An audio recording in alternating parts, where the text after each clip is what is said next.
शौर्य ने दबा दिया राजवीर के कपड़े पर यानी कि जैकेट पर लगे हुए बॉम्ब का बटन और ब्लास्ट हो गया राजवीर पलकी करण प्रीता के सामने। जी हाँ दोस्तों, कुंडली भाग्य के आने वाले धमाकेदार एपिसोड में जब प्रीता अंधेरे में करण के साथ ऊपर लुटेरों की वजह से फंसी होगी, तभी नीचे पार्टी में शौर्य राजवीर को हमेशा अपने परिवार से दूर करने के लिए और राजवीर को जान से मारने के लिए बॉम्ब की प्लानिंग करेगा। जहाँ पर जब शौर्य नीचे दिवाली पार्टी में अपने दोस्त के साथ ड्रिंकिंग कर रहा होगा, तभी शौर्य की नजर राजवीर पर पड़ेगी, जहाँ पर राजवीर शौर्य की बहन यानी कि काव्या के साथ बात कर रहा होगा और शौर्य अपने दोस्तों को राजवीर को मारने के लिए कहेगा कि देखो मेरे हाथ में जो रिमोट है वो राजवीर पे लगे हुए बॉम्ब वाले जैकेट का है। मैं जैसे ही यहाँ से एक बटन दबाऊंगा वैसे ही राजवीर का जैकेट यानी कि कपड़ा ब्लास्ट हो जाएगा और आसपास में खड़े हुए लोगों को कुछ होगा भी नहीं। बस वो लोग सिर्फ 1 मीटर रेडियस से राजवीर से दूर होने चाहिए। कोई राजवीर के बेहद नजदीक होगा तो सिर्फ उसे ही नुकसान पहुँचेगा और लेकिन खुद राजवीर का खेल हमेशा के लिए खत्म हो जाएगा। ये जब शौर्य कहेगा और राजवीर के सामने देखेगा,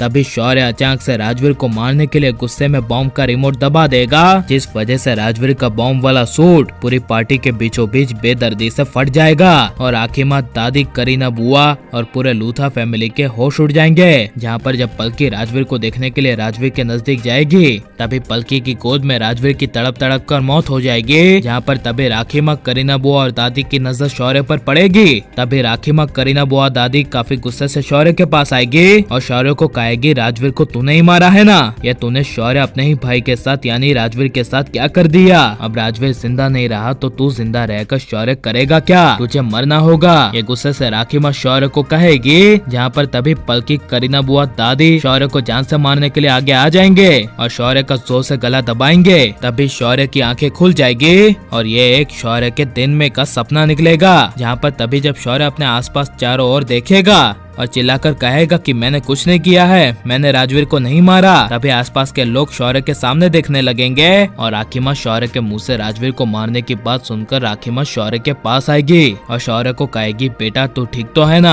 अभी तू क्या कह रहा था कि तूने राजवीर को नहीं मारा, लेकिन राजवीर को हुआ क्या है। तभी यह सुनकर शौर्य कुछ बोल नहीं पाएगा और राखी माँ शौर्य को देखकर समझ जाएगी और राखी माँ शौर्य को कहेगी शौर्य तूने अभी अभी सपना देखा ना, जिसमें शायद तूने राजवीर को मार दिया था, लेकिन शौर्य तेरा सपना सिर्फ सपना ही है। तुम दोनों राजवीर और शौर्य भाई हो और भाइयों के बीच लड़ाई झगड़े होते रहते हैं, इसमें बेटा शौर्य सपने देखने की क्या बात। ये राखी माँ की बात सुनकर शौर्य को काफी बड़ा झटका लगेगा और शौर्य अभी बड़ी गलती करने जा रहा था, इसका शौर्य को एहसास होगा और शौर्य अपने मन में कहेगा कि मैं ये सब क्या करने जा रहा था। एक शौर्य लूथा किसी की जान लेने की कोशिश कर रहा था, वो भी उसके दुश्मन को पता ना चले कि उसे और किसी ने नहीं बल्कि शौर्य ने मारा है। मैं एक कायर की तरह राजवीर को बॉम्ब से मारना चाह रहा था। यह सब जब शौर्य अपने मन में सोचेगा, तभी पलकी शौर्य के पास आएगी और पलकी शौर्य से विनती करती हुई कहेगी शौर्य अब प्लीज तुम आगे राजवीर के साथ कुछ भी बुरा मत करना, मैं तुम्हारे हाथ जोड़ती हूँ। ये सुनकर शौर्य कुछ बोल नहीं पाएगा और लेकिन आप दोनों भाइयों को यानी राजवीर शौर्य को एक होते हुए देखना चाहते हैं क्या नहीं, और शौर्य की जोड़ी किसके साथ अच्छी लगती है, पलकी के साथ या फिर शनाया के साथ, ये सब हमें कमेंट में जरूर बताएं और आप प्लीज इस वीडियो को लाइक शेयर हमारे चैनल को सब्सक्राइब करें।